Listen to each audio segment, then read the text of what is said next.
The COVID-19 pandemic drastically altered lives and businesses across the world. But how has the pandemic affected local animal shelters? We headed to Santa Monica Animal Shelter to find out more. My name is Martin Hernandez. I'm with the Santa Monica Police Department's Animal Control Unit, and I'm the lead animal control officer here. Hi, buddy.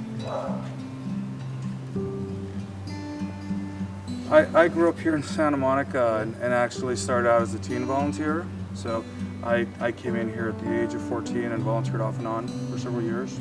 Never really thought I was going to choose to do this for work, but one of the officers called me out of the blue, and they were thinking of volunteers that had a good time, that they liked, and I've been here 20 years now. I still have a really good time every day. With many people spending more time at home during the pandemic, an interest in pet adoption was bound to increase, leading to the question, has this increased interest affected the amount of pet adoptions? We've seen an increase, and certainly an increase in interest, but our numbers have been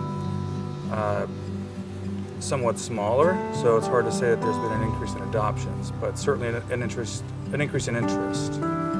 More recently, a public fear of pet surrenders has occurred as remote work decreases and many return to on-ground jobs. We've seen more surrenders recently, but we've also had an influx in the number of calls that we've had from adopters that need assistance with ironing out behavioral issues like separation anxiety, as an example, but not a huge increase yet. The main crisis facing the Santa Monica Animal Shelter today lies within the recent citywide budget cuts, which have caused the shelter to lose over half of their staff. We used to have 4 dedicated positions to providing care for the animals on a daily basis. They were 2 permanent kennel attendant positions and 2 part-time as needed, and we lost all 4 of those positions due to the cuts, as well as a field officer position. So we lost 5 total.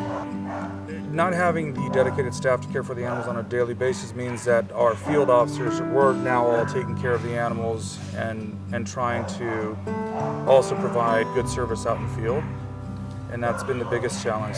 Through these unprecedented times, support by the local community has been important to facilities such as the Santa Monica Animal Shelter. Wondering how you can help? We rely heavily on our volunteers. The public has also been really generous in the past couple of years, and I think while they've been cleaning house, have brought in a number of blankets, towels, and goodies for the animals getting busy.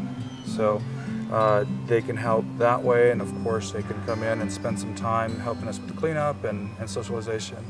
And we accept volunteers that are 16 and over, and we accept them based on our needs, and that's going to vary depending on our numbers here at the shelter. To apply as a volunteer, you can contact the shelter directly by phone. And as always, if you are looking for a furry friend, look no further.